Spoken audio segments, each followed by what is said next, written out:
पाकिस्तान की जहां तक बात है तो अब उसकी एक एक इंच जमीन हमारी ब्रह्मोस की पहुंच में है।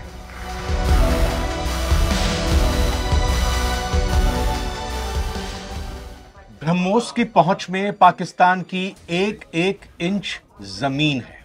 जब से रक्षा मंत्री राजनाथ सिंह ने यह बयान दिया है, पूरे पाकिस्तान में खलबली मची हुई है और खास तौर पर पाकिस्तान के फील्ड मार्शल आसिम मुनीर बौरा गए हैं, बिलबिला रहे हैं और इसी वजह से उन्होंने रक्षा मंत्री के इस बयान के बाद 2 बार भारत को परमाणु बम की धमकी दी है। इतना ही नहीं, पाकिस्तान के साथ साथ पाकिस्तान के दोस्त तुर्की और कतर भी इस वक्त थर्रा रहे हैं। इसके पीछे क्या कारण है समझेंगे, साथ ही साथ यह भी समझेंगे कि अभी ब्रह्मोस का बड़ा भाई आना बाकी है और बड़ा भाई यानी कि ब्रह्मोस से भी और ज्यादा, ये जो मौजूदा ब्रह्मोस की जो तकनीक है उससे भी ज्यादा और रिफाइंड टेक्निक आने वाली है भारत के पास, उसकी मार ज्यादा होगी, उसकी मारक क्षमता ज्यादा होगी, वो कैसे दुश्मनों को नेस्तनाबूद करेगी इसकी भी बात होगी। और साथ ही साथ भारत की इस ब्रह्मोस के दीवाने, भारत के दुश्मन यानी भारत के दोस्त किस तरह से हो गए और उनकी डिमांड वो लगातार करने लगे, कौन कौन से वो देश हैं और कैसे इससे भारत को फायदा होगा। आज की इस पूरी वीडियो में एक एक करके सभी सवालों का जवाब जानेंगे, समझेंगे। दिनेश मिश्र नवभारत टाइम्स से हमारे साथ जुड़ चुके हैं, nbt.com से। उनका ये आर्टिकल विस्तार से जो लिखा है आज, वो डिस्क्रिप्शन में मैं आपको दे दूंगा। दिनेश जी, सीधा ये बताइए कि मुनीर 2 बार धमकी दे चुके हैं ब्रह्मोस को लेकर, जब तक से रक्षा मंत्री की तरफ से ये चेतावनी दी गई है कि एक एक इंच जमीन पाकिस्तान की हमारी ये ब्रह्मोस की टारगेट पर है। जी जी, तो ये पाकिस्तान है, पाकिस्तान का स्वभाव है, वो देते रहे धमकी है, उनका काम धमकी देना है। हम अपना काम चुपचाप करते रहेंगे, अपनी रक्षा तैयारियों को हम बढ़ाते रहेंगे। और भारत जैसे कि ऑपरेशन सिंदूर के बाद से ही आपने देखा होगा कि तमाम जो रुके फैसले थे रक्षा सौदों के, उनको तेज़ी से आगे बढ़ा रहा। और चाहे वो तेजस हो, चाहे एम का प्रोजेक्ट हो, चाहे और भी कोई रक्षा तकनीक है, वो सब तैयारियां तेजी से आगे बढ़ रही हैं। इतना कॉन्फिडेंस ब्रह्मोस ने कैसे दिया भारत को? अब ऑपरेशन सिंदूर 4 दिन का खेल था, 4 दिन में ही काम तमाम कर दिया। उस काम तमाम करने में सबसे बड़ा काम ब्रह्मोस मिसाइल ने किया था। ब्रह्मोस मिसाइल ने क्या किया कि जो लश्कर और जैश के आतंकी ठिकाने थे उन पे सटीक मार किया था। यहाँ तक कि जो किराना हिल्स वगैरह भी कहा जाता है कि उसको क्षतिग्रस्त कर दिया था ब्रह्मोस ने।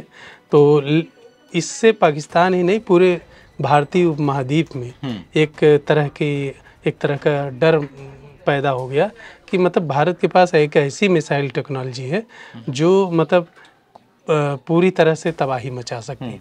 और उसने मचाई भी। पूरा मतलब पाकिस्तान एक तरह से बिछ गया और इधर उधर भागने लगा। और यहाँ तक कि जो चाइनीज जेट थे, फाइटर थे, वो भी काम नहीं आए, डिफेंस शील्ड काम नहीं आई। तो पूरी दुनिया ने भारत की रक्षा ताकत को देखा और जांचा। यही वजह जो आप कह रहे हैं कि जैसे फिलीपींस जैसे जो इस पर आते हैं बाद में, लेकिन लश्कर तैयबा, जैश ए मोहम्मद और तुर्की और कतर का क्या कनेक्शन है? हाँ, अब इसको समझने वाली बात ये है कि लश्कर और जैश को जो फंडिंग होती है वो तुर्की और कतर जैसे जो इस्लामिक देश हैं वहाँ से होती है। जो पाकिस्तान के अलावा? जी, पाकिस्तान के अलावा जो इनके बैठे हैं आका। अभी आपने देखा जैसे कतर में हमास जो इजराइल का दुश्मन था, वो भी कतर में बैठा हुआ था। बरसों से बैठा है, आज से नहीं बैठा। उनका मुख्यालय है। हाँ, उनका मुख्यालय है। तमाम आतंकी नेटवर्क के मुख्यालय और जो आप कह सकते हैं हवाला कारोबार, उल्टे सीधे जितने ड्रग्स के कारोबार से, ये सब वहीं से संचालित होते हैं। तो इसी तरह से इस्तांबुल है, तुर्की है। तुर्की से भी ऐसे नेटवर्क यूरोप तक फैले हुए हैं जो इस्लामी नेटवर्क है, जिन्होंने सीरिया और क्या कहते हैं यमन तक में हूतियों को मतलब जो इस तरह के हथियार मुहैया करा रहे हैं और तमाम चीज़ें दे रहे हैं जो आतंकी संगठन है। तो इन्होंने भी काफ़ी अब ब्रह्मोस ने क्या किया? ब्रह्मोस ने क्या किया कि जो ऐसे आतंकी नेटवर्क वहाँ पनप रहे थे, उस पूरे कतर और तुर्की तक के नेटवर्क को तबाह किया। जैसा कि यूरेशियन टाइम्स के एक लेख में भी इस पे एक संपादकीय लिखा गया है कि कैसे उस नेटवर्क को ध्वस्त किया गया। तो ब्रह्मोस ने ये बड़ा काम किया। इसी से खौफ में ज़्यादा हमारे पाकिस्तान या चीन जैसे जो दुश्मन है परंपरागत, उनमें ये खौफ बैठा है। ये क्या खूबी है अभी आज की तारीख में जो ब्रह्मोस का जो पहला वर्जन है और दूसरे वर्जन पर भी काम किया जा रहा है, वो भी बहुत जल्द जो है भारत की सेना की नहीं, ये तो बेहद एडवांस हाँ। वर्जन है।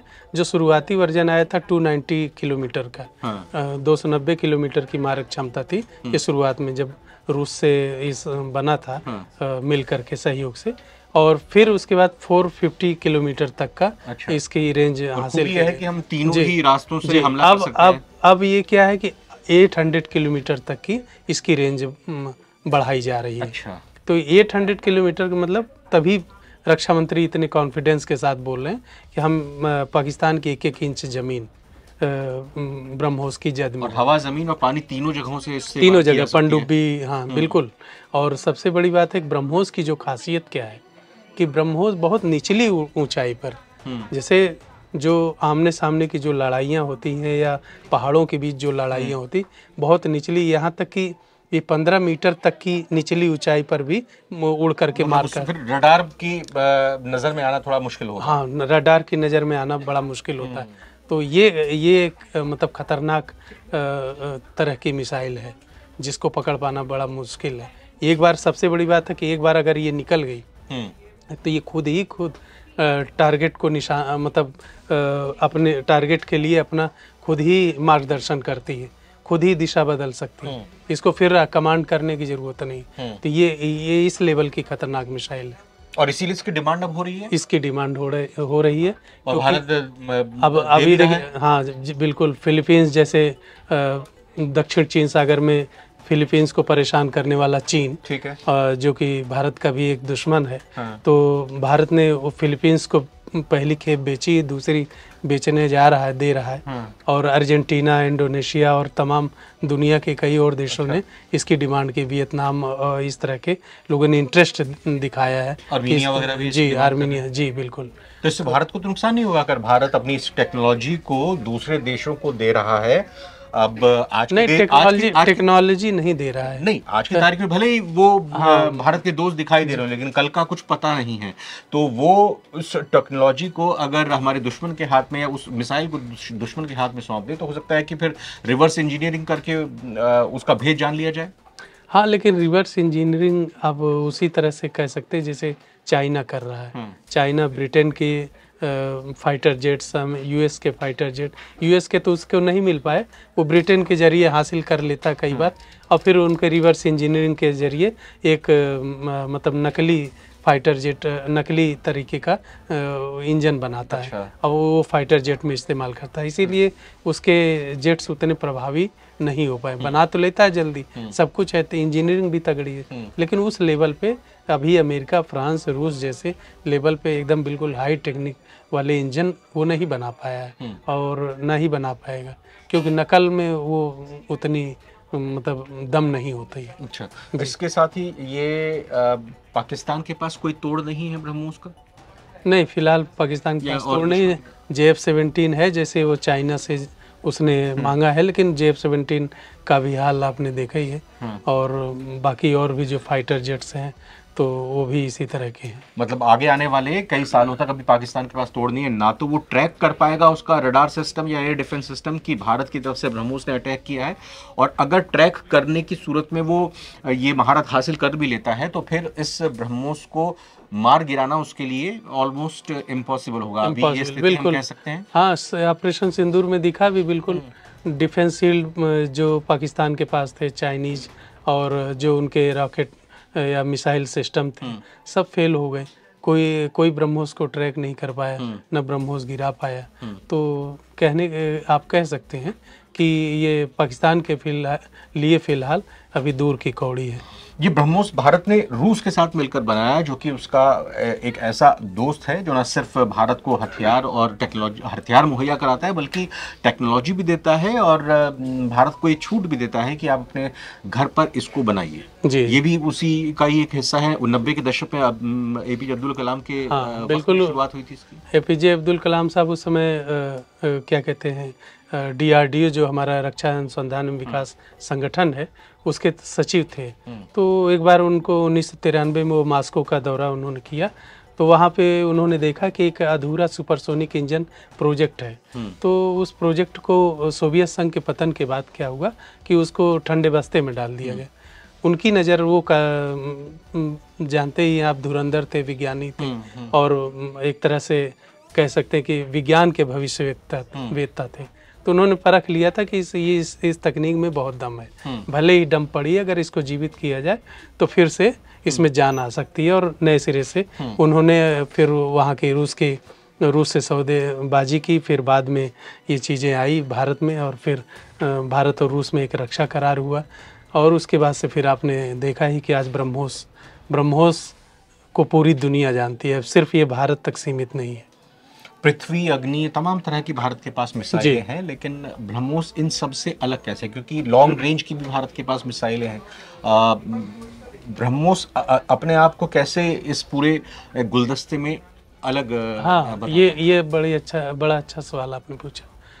भारत के पास जैसे ICBM है, अग्नि 5 और सूर्या मिसाइल भी डेवलप की जा रही है और तमाम और मिसाइलें, लेकिन ब्रह्मोस कैसे अलग है?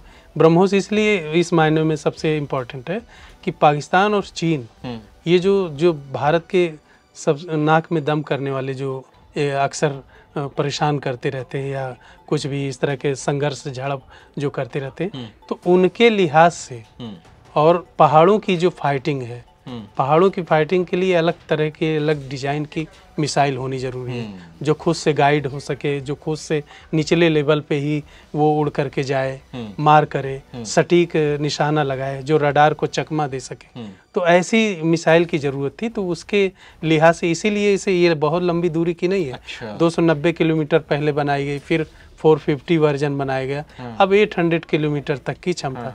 क्योंकि 800 किलोमीटर इसलिए बनाया गया कि ये एक तरह से वायुसैनिक वर्जन और नौसेना वर्जन, क्योंकि नौसेना में इसकी रेंज बढ़ जाती है। मान लीजिए अरब सागर में अगर लड़ाई लड़नी है या बंगाल की खाड़ी में लड़नी है, तो जाहिर सी बात है इसकी रेंज ज़्यादा होनी चाहिए। तो उस लिहाज से ब्रह्मोस को डेवलप हुआ, नहीं तो 290 या 450 पर्याप्त थी। लेकिन इसको इसीलिए किया गया कि जब आप पहाड़ या आसमान की लड़ाई लड़ते हैं तो फिर थोड़ा सी रेंज ज़्यादा होनी चाहिए, तो इसलिए इस रेंज को बढ़ाया गया। और इसीलिए ब्रह्मोस बाकी मिसाइलों से अलग है और बेहद खास है। अच्छा, इसका एक अलग मतलब फीचर हो गया कि मान लीजिए कि भारत को पाकिस्तान को सबक सिखाना है, तो वो जम्मू कश्मीर वाला जो पूरा पहाड़ी इलाका है वहां पर ये कारगर साबित हो सकती है। दूसरी तरफ चीन के लेह लद्दाख हो गए और आप अरुणाचल, चीन की भी टेंशन है कि अगर हम बात उत्तर और पूर्वी उत्तर क्षेत्र की बात करें तो चीन से भी मुकाबला इस ब्रह्मोस टेक्नोलॉजी के जरिए, ब्रह्मोस मिसाइल के जरिए किया जा सकता है। तो चीन की भी टेंशन जाहिर सी बात है, ये दोनों पड़ोसियों के लिए टेंशन की बात है। ब्रह्मोस उन्हीं को ध्यान में रख करके डिजाइन की गई है। हम ये दूर दराज के लड़ाइयों के लिए नहीं है, ये निकटवर्ती पड़ोसी जो घात लगाए बैठे हैं, उन्हीं के लिए है। नहीं, ये बात तो सही है कि भारत लगातार तरक्की कर रहा है, लेकिन किसी को ऐसे डराना भी तो अच्छी बात नहीं है।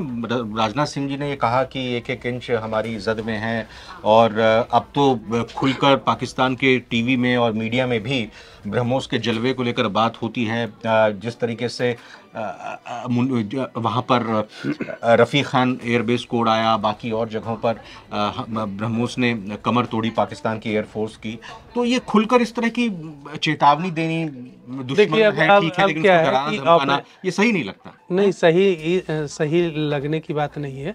या ऑपरेशन सिंदूर के बाद से क्या भारत ने एक और रणनीति बदली कि जो जमीन से जमीन लड़ाई, जमीन से हवा की लड़ाई, हवा से हवा की लड़ाई या समुद्री लड़ाई के अलावा एक लड़ाई होती है साइकोलॉजिकल, कि जब आप मनोवैज्ञानिक रूप से एक दूसरे की अगर तुम निकलोगे तो हम मार देंगे, अगर तुम हमला करोगे तो हम हमला करेंगे, तुम्हें धूल चटा देंगे, तो ये जो एक प्रेशर है ना, तो ये साइकोलॉजिकल वॉर प्रेशर, वो क्रिएट करने की पूरी दुनिया में अब कोशिश होती है, हर जगह होता है। तो इस ब्रह्मोस के जवाब में पाकिस्तान की तरफ से जवाब जो है उनकी गौरी शाहीन, हत्फ, अब्दाली, इन सब का जिक्र नहीं होता। वो सीधा जो है जो उनके पास बस परमाणु बम बिल्कुल भभकी है, वो उसी पर उतर आते हैं। उसका कोई जवाब नहीं है ब्रह्मोस का? नहीं, उनके पास कोई जवाब नहीं। उनके पास आखिरी जवाब वही है कि जब तब, और भारत को भी इस बात का वो है जानकारी है, भारत भी समझता है कि गलत हाथों में अगर पड़ गया तो फिर इसके अंजाम मतलब बहुत बेहद बुरा होगा। बिल्कुल। तो भारत के पड़ोसियों, खासतौर पर पाकिस्तान और चीन की बात करें तो ब्रह्मोस उन दोनों के खिलाफ ही एक गेम चेंजर के तौर पर मिसाइल साबित होती हुई दिखाई दे रही है, और इसका डर, इसका असर कितना अंदर तक पड़ा है वो आसिम मुनीर के हालिया बयानों से आ जाता है। और जो खौफ पाकिस्तान की सरकार तक में घुस चुका है वो ख्वाजा आसिफ की तरफ से जो बयानबाजी उलझुल होती है और बाकी और उनके मंत्रियों की तरफ से बयानबाजी भारत को लेकर धमकी दी जाती है परमाणु अटैक की, उसके जरिए साफ जाहिर हो रहा है। उम्मीद करते हैं कि ब्रह्मोस और भी तरक्की करे और जो ब्रह्मोस का डर है वो ऐसे ही हमारे दुश्मनों के अंदर बैठा रहे। डर तो हो गया, बैठा रहे, कायम रहे। वही ऑपरेशन सिंदूर के बाद से जैसे अब एक वास्तविक जो जमीन है उस पे ये टेस्ट हो चुका है, तो मतलब दुश्मन के खिलाफ। अभी तक तो ये था कि हमने एक कागज वैसा टेस्ट किया, समंदर में टेस्ट कर लिया, कहीं और टेस्ट कर, लेकिन दुश्मन के खिलाफ टेस्ट करना और उनके ठिकानों को, आतंकी ठिकानों को नष्ट करना, ये बड़ा गेम और वो तो ऑपरेशन सिंदूर से पहले भी हमने वैसे जिक्र किया है कि ऑपरेशन सिंदूर से पहले भी एक ब्रह्मोस अपनी ऐसे ही बटन दब गया था। हाँ, वो इधर से उधर होकर एक ब्रह्मोस जाकर पहुंच भी गई थी। पाकिस्तान में उनमें खलबली मच गई थी कि भारत की ब्रह्मोस यहाँ पर पहुंच गई। उन्होंने एक परीक्षण किया है, हमारे एयर डिफेंस सिस्टम को चेक किया, लेकिन भारत की तरफ से ये कहा गया था कि भाई ये गलती से आ गई है। तो ये भारत बार बार देख चुका है और हम भी उम्मीद यही करें कि ये ब्रह्मोस अबुझ पहेली हमारे दुश्मनों के लिए बनी रहे। अगर इस पहेली को उन्होंने सुलझा भी लिया तो एक और अबुझ पहेली ब्रह्मोस के और जो बाकी के वर्जन हैं उनके जरिए भारत यहाँ पर अपने दुश्मनों के सामने खड़ी कर दे। बहुत बहुत धन्यवाद दिनेश जी आपका हमारे साथ बातचीत करने के लिए। तो आज की इस वीडियो में इतना ही। अपने कमेंट के जरिए जरूर हमें बताइएगा कि इस वीडियो में हमारी तरफ से कहाँ कमी रह गई है और किस तरह के वीडियोज आप देखना पसंद करते हैं। बहुत बहुत शुक्रिया।